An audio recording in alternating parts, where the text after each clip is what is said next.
অবশ্যই খুব ভালো লাগছে, কারণ আমরা সবাই আমাদের এখানে যারা আমরা আর্টিস্ট বেশিরভাগই নতুন। সো সেই হিসাবে প্রথম আমাদের মুভি, খুবই ভালো ফিলিংস। আগের ছবি বলতে তো কিছু নেই, মাসুদ রানা তো আপনার 50 বছর পরেও যদি ছবিটা রিলিজ হয়, মানুষ দেখার একটা ইমোশন কাজ করে। সো এই বিষয়টা আসলে নেগেটিভ কোনো কিছু আমরা চিন্তা করছি না। আমরা আশাবাদী অবশ্যই হলে গিয়ে সবাই দেখবে মুভিটা এবং ভালো বলবে। আমার চরিত্রটা হচ্ছে নবনীতা ক্যারেক্টার। এটা খুবই মিস্টেরিয়াস একটা ক্যারেক্টার, খুব কনফিডেন্ট, গ্রেসফুল। সো আমি চেষ্টা করেছি দুটোই একসাথে করতে করতে, এলিগেন্স ব্যাপারটা প্লাস হচ্ছে আপনার মিস্টেরিয়াস ব্যাপারটা।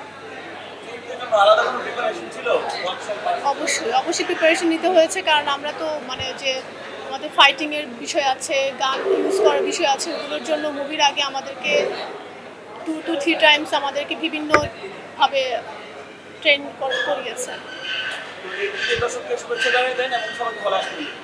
আচ্ছা, সবাইকে ঈদের অনেক অনেক শুভেচ্ছা। সবাই খুবই ভালো থাকবেন, খুব বেশি মাংস খাবেন না, অসুস্থ হয়ে যাবেন না। ঈদ মোবারক।